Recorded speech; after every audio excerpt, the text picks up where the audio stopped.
शुभं कुरु त्वं कल्याणम् आरोग्यं धनसंपदा। नमस्कार दोस्तों, एस्ट्रोलॉजिकल मिराकल के आज के इस वीडियो में मैं राजेश कुमार पुरी, आपका ज्योतिष मित्र, आप सभी का हार्दिक अभिनंदन करता हूं। हम लोग अपने इस चैनल पर ज्योतिष शास्त्र की बहुत गहनता से चर्चा करते हैं, बहुत गहराई से चर्चा करते हैं।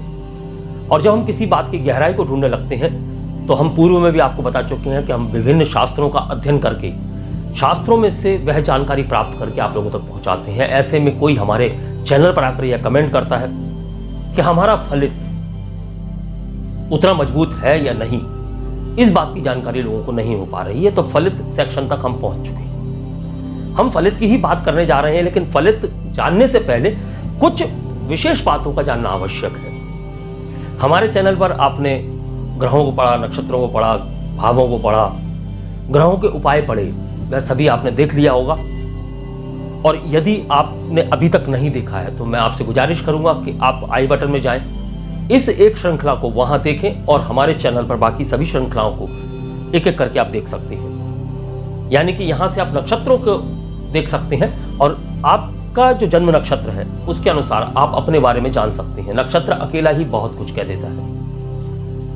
फिर हमने वर्तमान में जो पाठ प्रारंभ किए हैं वह महादशा के पाठ प्रारंभ किए हैं, यानी कि विंशोत्तरी दशा के। हमारे पिछले वीडियो में और आज के वीडियो में बहुत लंबा गैप हो गया है, बहुत लंबा अंतराल हो गया है।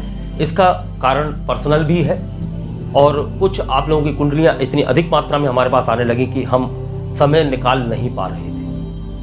तो यह पाठ आप लोगों तक पहुंचा रहे हैं। जैसा कि पिछले वीडियो में हमने महादशा किस प्रकार निकालें इस बात को समझा था कि यानी किसी जातक के जन्म के समय पर कौन सी ग्रह की दशा चल रही थी, पहले इस बात को निकालना आवश्यक है। क्योंकि आज की तिथि में उस जातक की कौन सी दशा चल रही है इसको जानने के लिए उसके जन्मकालीन दशा को जानना आवश्यक है। तो हमने इस जातक की, जिसकी की जन्म तिथि 30/7/2003 है, जन्म समय 1:15 है और जन्म स्थान अलवर है, इस जातक की हमने जन्म तिथि ली थी, हमने इसकी महादशा निकाली। तो इसकी जो जन्मकालीन महादशा निकल कर आई वह बुध की आई और बुध की दशा आप समझ सकते हैं कि 17 वर्ष की। फिर हमने यह देखा कि जो भुक्त दशा निकली थी वह 2 वर्ष 10 माह 21 दिन निकली। यानी कि 17 वर्ष में से हम 2 वर्ष 10 माह 21 दिन जब कम कर देंगे तो जो बाकी की दशा है वह जातक ने अपने जीवन में आगे भोगनी है। तो हमने यहां पर इस बात को समझा। अब यहां पर हम सबसे पहले तो वह तिथि निकालेंगे जब यह दशा प्रारंभ हुई। तो उस तिथि को निकालने के लिए हमको बहुत अधिक मेहनत नहीं करनी है। हम यहां पर जातक की जन्म तिथि लिखेंगे और इस समय में से हम यह समय 2 वर्ष 10 माह 21 दिन कम कर देंगे। जब यहां पर आएंगे तो यहां पर 9 आएगा, इसमें से 21 का तो 9 बचे। जब यहां पर हम देखेंगे तो यहां पर 7 माह है, 7 में से 10 माह आप जानते हैं कि माइनस नहीं हो सकते। तो यहां से पूरा वर्ष के जो माह होती है 12 माह हम इसमें जोड़ देंगे तो यहाँ पर 19 माह हो जाएंगे। जब 19 में से हम 10 माह कम करेंगे तो यहाँ पर हमें 9 प्राप्त होगा, यानी सितंबर प्राप्त होगा। तदुपरांत हम यहाँ देखेंगे, यहाँ पर चूंकि हमने 1 वर्ष कम कर दिया था, 1 वर्ष हमने इधर ले लिया था तो यहाँ पर 2 बचा था। तो इसको जो हमने इसमें से माइनस किया तो यहाँ पर हमारे पास में 2000 प्राप्त हुआ। यानी कि हम इस जातक की अगर जन्मकालीन दशा से भुक्त दशा देखेंगे तो बुध की जो महादशा है वह इस जातक के जन्म से पूर्व यानी कि 9/9/2000 से प्रारंभ हुई।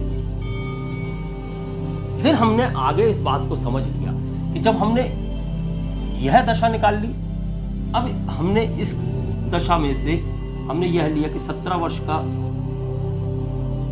काल था। अब 17 वर्ष में से हम पुनः इस वर्ष को माइनस कर देंगे। जब हम माइनस करेंगे तो आप देख सकते हैं हम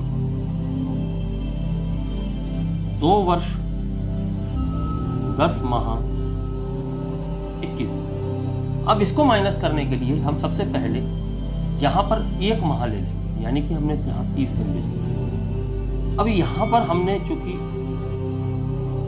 16 वर्ष 11 माह और 30 दिन किए तो हमारे पास जो समय प्राप्त होगा वह पूरा 17 वर्ष प्राप्त होगा। और 17 वर्ष में से जब हम कम करेंगे तो यहाँ 9 दिन और यहाँ पर 1 माह और यहाँ पर 14 वर्ष, यानी कि हमारे पास जो भोग्य दशा प्राप्त हुई थी वह 14 वर्ष 1 माह 9 दिन प्राप्त हुई। हमने यहाँ भोग्य दशा 14 वर्ष 1 माह 9 दिन यह समझ ली कि भाई हमारे को यह दशा भोगनी है, यानी जातक को यह दशा भोगनी है। अब इसके अंतर्गत यानी बुध के अंतर्गत जब हम बुध की बात करते हैं तो हम अब अंतर्दशा निकालना प्रारंभ। हमने इस बात को समझ लिया है कि 9/9/2000 से यह दशा प्रारंभ हुई, 17 वर्ष चलनी है।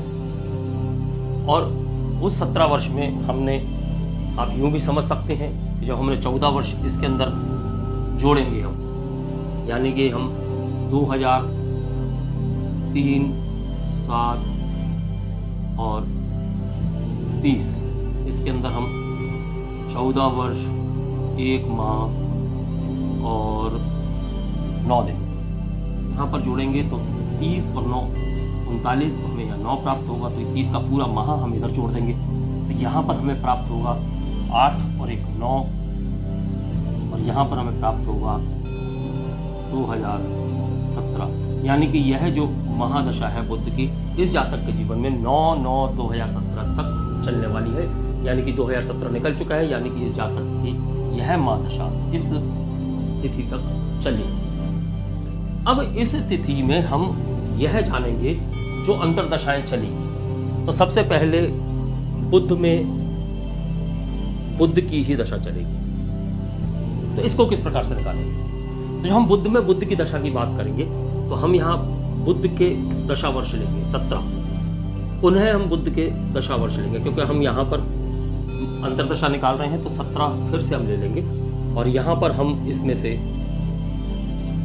10 का भाग देंगे। तो हमें जो प्राप्त होगा वह प्राप्त होगा 289/10। हमारे पास में यह प्राप्त होगी। जब इससे भाग देंगे तो हमें यहाँ पर एक बिंदु लगा देंगे, यानी कि हमारे पास 28 माह और 9। तो इस 9 को हम दिन ना माने, हम इसके अंदर जब 0.3 मल्टीप्लाई करेंगे तो दिन निकल कर आएंगे। क्योंकि यह पॉइंट में है तो यहाँ पर 28 माह निकल कर आए। तो जो बुध में बुध की दशा चली वह 28 माह की जब बात करेंगे तो हम यहाँ पर 28 माह में से 24 माह निकाल देंगे, यानी 2 वर्ष बचे 4 माह, तो 4 माह। और यह जो 9 दिन है तो हम 9 को जो मल्टीप्लाई 3 से करेंगे 9 × 3 = 27 दिन। यह हमारे पास बुध में बुध की अंतर्दशा प्राप्त हो गई। अब हम बुध में केतु की अंतर्दशा निकालेंगे, क्योंकि हमारे पास में यह जो समय है भुक्त, यह भुक्त समय में से यह समय बहुत कम है। तो अभी केतु की अंतर्दशा भी जातक के जन्म से पहले कुछ मात्रा में निकली है, तो हम यहाँ केतु की अंतर्दशा निकालेंगे। जैसा कि हमको पता है कि केतु का जो वर्ष होते हैं वे 7 होते हैं, तो हम यहाँ पर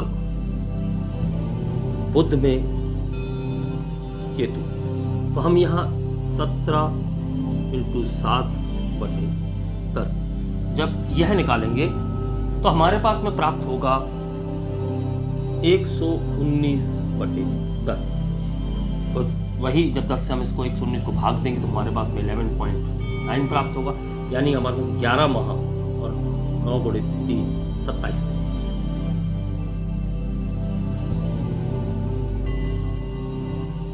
माह 27 दिन, यानी कि जो बुध में केतु चलने वाला है वो 11 माह 27 दिन चलने वाला है। तो हम 11 माह 27 दिन को जब इसके अंतर्गत जोड़ देंगे तो हम यहाँ पर जोड़ेंगे 2, 4, 27 और इसके अंदर हमने 11 माह 27 दिन और जोड़ दिए। तो हमारे पास में यह 54 प्राप्त हुआ। तो 54 में से हमने यहाँ पर ले लिया 24, क्योंकि बाकी का 30 हमने यहाँ पर 1 माह के रूप में जोड़ दिया, तो यहाँ पर 5 हो गया। यहाँ पर हमें प्राप्त हो गया 11 और 5 16।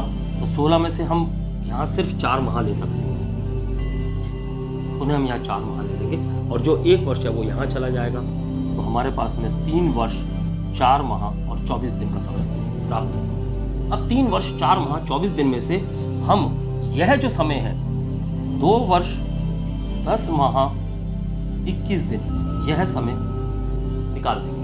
तो हमारे पास जो प्राप्त होगा वह प्राप्त होगा 3 दिन। और जब हम यहाँ पर बात करेंगे तो यहाँ से 12 माह यहाँ ले लेंगे, 12 4 16, 16 में से 10 गए तो हमारे पास प्राप्त हुआ 6। और यहाँ पर हमें कुछ भी प्राप्त नहीं होगा, तो हमारे पास में जो केतु की भोग की अंतर्दशा प्राप्त हुई वह 6 माह 3 दिन प्राप्त हुई। अब इस 6 माह 3 दिन को हम यहाँ पर इस तिथि में जब जोड़ेंगे तो हमारे पास में बुध में केतु जो भोग्य दशा है, जो जातक ने भोगनी है, वह तिथि निकल कर आएगी। उसके बाद में हम आगे बढ़ेंगे, अन्य ग्रहों की दशाओं को समझेंगे। तो यहाँ पर 6 माह 3 दिन हम इसे मिटाकर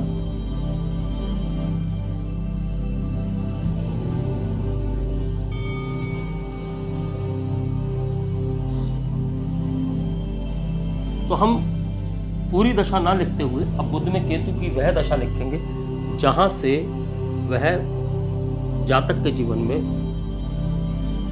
भोग्य हो। यहां पर हमने जोड़ा 6 माह 3 दिन। अब यहां पर आपको प्राप्त हुआ 3, यह 30 पूरे 1 माह के रूप में यहां चले जाएंगे। तो यहां पर 7 और 1 8 और 6 14, तो 14 में से 12 पूरे 1 वर्ष के रूप में चले जाएंगे। तो यहाँ पर प्राप्त होगा 2 और यहाँ पर हमें प्राप्त होगा 2004। यानी कि बुध में जो केतु की दशा है वह 2004 के फरवरी 3 तक चलने वाली है। अब यहाँ पर बुध में शुक्र की दशा निकालेंगे। बुध में शुक्र, अब तरीका वही रहेगा। शुक्र की दशा 20 वर्ष की होती है। तो हम जब महादशा की बात करते हैं तो अंतर्दशा में निकालने के लिए भी हम उसी 20 वर्ष का प्रयोग करते हैं। तो इसे हम यहां लिखा रहने देते हैं और यहां से हम प्रारंभ करते हैं बुध में शुक्र। तो बुध में शुक्र हम निकालेंगे तो आप 17 20 और बटे 10, तो यहां पर आपको प्राप्त होगा 340 बटे 10, यानी कि 34 माह। जब हम 34 माह की बात करेंगे तो पूरा यहां पर हम जो जोड़ेंगे वह 24 माह यानी कि 2 वर्ष और 10 माह। तो यहां हम पूरा जोड़ देंगे तो हमारे पास में जो शुक्र की दशा चलने वाली है वह समझ आ जाएगा। तो यहां 3 12 2006, यानी कि 3 12 2006 तक इस जातक के जीवन में शुक्र की अंतर्दशा चलने वाली है। यहां पर हमने लिख दिया 2006 12 3 2004 2 3, यह आपकी शुक्र की दशा निकल आई। अब बुध में सूर्य की बात होगी। बुध में सूर्य की बात होगी तो सूर्य की जो अंतर्दशा है वह उसके महादशा वर्ष के हिसाब से निकालेंगे।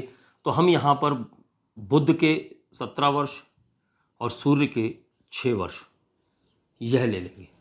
अब हम इसके बाद में इसमें 10 का भाग करेंगे तो हमारे पास में यहाँ पर एक प्राप्त होगा 102/10। जब हम 102/10 की बात करते हैं तो यहाँ पर हम बिंदु लगा देंगे, 10 हटा देंगे।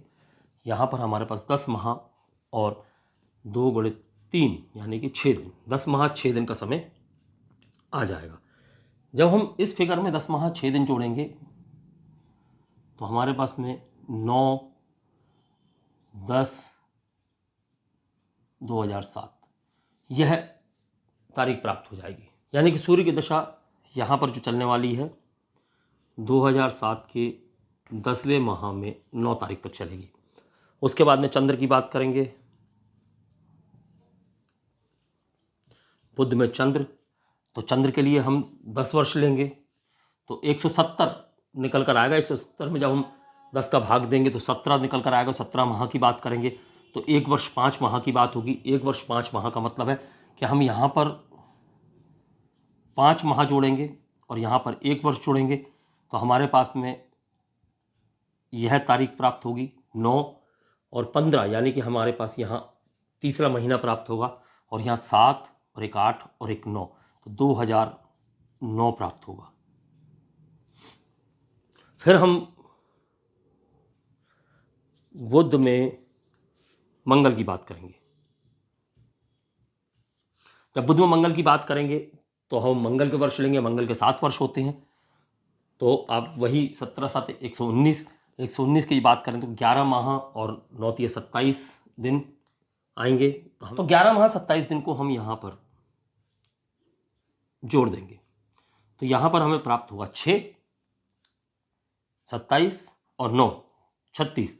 तो यहाँ 6 प्राप्त हुआ, हमने एक यहाँ ले लिया, तो यहाँ पर 4 15 यानी कि 11 और 4 15, 15 में से हमारे पास में यहाँ पर 3 प्राप्त हुआ, 12 यहाँ चले गए, हमने एक वर्ष के रूप में ले लिया, तो यहाँ पर हमारे पास में 2010 प्राप्त हुआ, यानी कि 6/3/2010 तक बुध में मंगल की अंतर्दशा चलने वाली है। अब हम राहु की दशा निकालेंगे। बुध में राहु, जब हम इसकी बात करेंगे तो राहु का जो दशा काल है वह 18 वर्ष है, तो यहाँ पर हम 17 18 बटे 10, तो हमारे पास में यहाँ पर प्राप्त होगा 306 बटे 10। तो हम यहाँ पर एक बिंदी रख देंगे, और इस 6 को हम जब मल्टीप्लाई करेंगे 3 के साथ तो 18 दिन हमारे पास प्राप्त हो जाएंगे। अब 30 माह को हम जब वर्षों में परिवर्तित करेंगे तो हमारे पास जो प्राप्त होगा वह प्राप्त होगा 2 वर्ष 6 माह 18 दिन। हमने 2 वर्ष 6 माह 18 दिन को यहाँ जोड़ा, तो 18 और 6 24, तो हमें 24 तारीख प्राप्त हुई। यहाँ पर 6 और 3 9, हमें 9वां महीना प्राप्त हुआ, और यहाँ पर हमें 2012 प्राप्त हुआ। यानी कि जो राहु की दशा है, हम यहाँ पर मंगल के सामने लिखते हैं 2010 मार्च 6 तारीख, और राहु के समक्ष लिखते हैं हम 2012 9 24 तारीख। अब हम बुध में गुरु की अंतर्दशा निकालेंगे। तो बुध में गुरु यानी बुध के 17 वर्ष और गुरु के 16 वर्ष, हमारे पास में जब इसको हमने मल्टीप्लाई किया तो हमें प्राप्त हुआ 272। तो 27 माह और 2 तिया 6 दिन, तो 27 माह 6 दिन को हम जब कन्वर्ट करेंगे, हमारे पास जो प्राप्त हुआ है वह 27 माह 6 दिन प्राप्त हुए हैं। तो हम यहाँ पर 27 माह में से 24 माह निकाल दिए, बचे हमारे पास में 3 माह, तो यहाँ 3 माह और बचे हमारे पास में 6 दिन, तो यहाँ पर 6 दिन। तो जब हमने इसको जोड़ा तो यहाँ पर हमें 30 प्राप्त हुआ, 9 और 3 12 प्राप्त हुआ, और 12 और 2 14 प्राप्त हुआ। तो यहाँ पर हमें 2014 12वां महीना 30वां दिन, तो यह हमें प्राप्त हो गया बुध में गुरु की अंतर्दशा।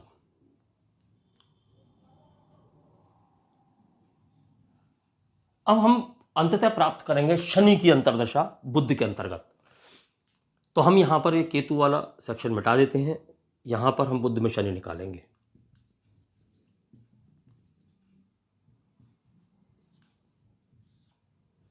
यानी कि 17 वर्ष इंटू 19 वर्ष बटे 10, यहाँ पर निकल कर आएगा समय आपका 323 बटे 10, तो आप 32 माह 3 दिन 3 × 3 9 दिन की बात कर सकते हैं। 9 दिन, तो यह 32 माह है, यह 9 दिन है। अब 32 माह 9 दिन को हम कुछ इस प्रकार जोड़ेंगे। हमने यहाँ पर यह तिथि ले ली कि जो कि गुरु की अंतर्दशा यहाँ तक चलने वाली थी, तो हमने लिया 2014 12वां माह 30वां दिन। अब इसके अंदर हमने 32 माह और 9 दिन को जोड़ दिया। जब 32 माह 9 दिन की बात करेंगे तो 32 माह में से 2 वर्ष यहाँ आ गए, 8 माह यहाँ आ गए और यहाँ पर हमें प्राप्त हुआ 9 दिन। अब जब हम इसे जोड़ेंगे तो हमारे पास जो तिथि निकल कर आएगी वह निकल कर आएगी 9। अब यहाँ पर जो 30 है यहाँ पर एक माह के रूप में चला जाएगा, तो यह पूरा 12 का 12 एक वर्ष के रूप में यहाँ निकाल दें अगर हम, तो हमारे पास में 8 और एक 9 प्राप्त हो गया। अब यह जो समय है 14, 15, 16, 17 यानी कि 2017, तो बुध में जो अंतिम अंतर्दशा होगी वह शनि की होगी और बुध की पूर्ण महादशा 9/9/2017 को समाप्त हो जाएगी। हमने यही तिथि निकाली थी और यह आपकी दशाएं और अंतर्दशाएं निकालने का तरीका है। इसी प्रकार प्रत्यंतर दशा निकालनी है, उसके अंदर आपको सूक्ष्म दशा निकालनी है, प्राण दशा निकालनी है, वह सभी इसी तरीके से निकलेंगे। वहाँ आपको थोड़ा सा रेशियो चेंज करना पड़ेगा। हम वहाँ ज़्यादा गहराई में नहीं जाएंगे निकालने के तरीके में, निकालने के तरीके लगभग सभी को आने लगे हैं। अब हम सीधे सीधे इस बात पे जाएंगे कि हमें फलित में इनको किस प्रकार से प्रयोग करना होता है। तो यहाँ तक आपने अंतर्दशा को भी निकालना समझ लिया है। इसके बाद की जितनी भी दशाएं हैं यानी कि जो प्रत्यंतर, सूक्ष्म, प्राण, उनको हम यहाँ पर निकालना नहीं सिखाएंगे, लेकिन जब हम फलित करेंगे तो उनको किस प्रकार प्रयोग करते हैं वह अवश्य आपको बताएंगे। उम्मीद है कि यहाँ तक की जानकारी जो है आप लोगों को अच्छी लगी होगी, सटीक लगी होगी, गहराई को छूती हुई लगी होगी। तो आप सभी से मेरा अनुरोध है कि वीडियो को लाइक करें, चैनल सब्सक्राइब करें और बेल आइकॉन का बटन दबा दें ताकि आने वाले ज्ञान के वीडियोस आपको समय से प्राप्त हो सकें। और आप हमारे वीडियोस को बहुत ही गौर से देखिए, आपको वाकई वह चीज़ें प्राप्त होंगी जो आज तक आपको प्राप्त नहीं हुई। अब फलित में हम अगला वीडियो जो है फलित का ही करेंगे, कोई ना कोई कुंडली लेकर आएंगे, साथ साथ हम गोचरों को भी आगे बढ़ा रहे हैं तो गोचरों के बारे में बात करेंगे। तो अगली वीडियो तक के लिए मैं अपनी वाणी को विराम देने की आज्ञा चाहूँगा। नमस्कार, धन्यवाद। शुभं कुरु त्वं कल्याणं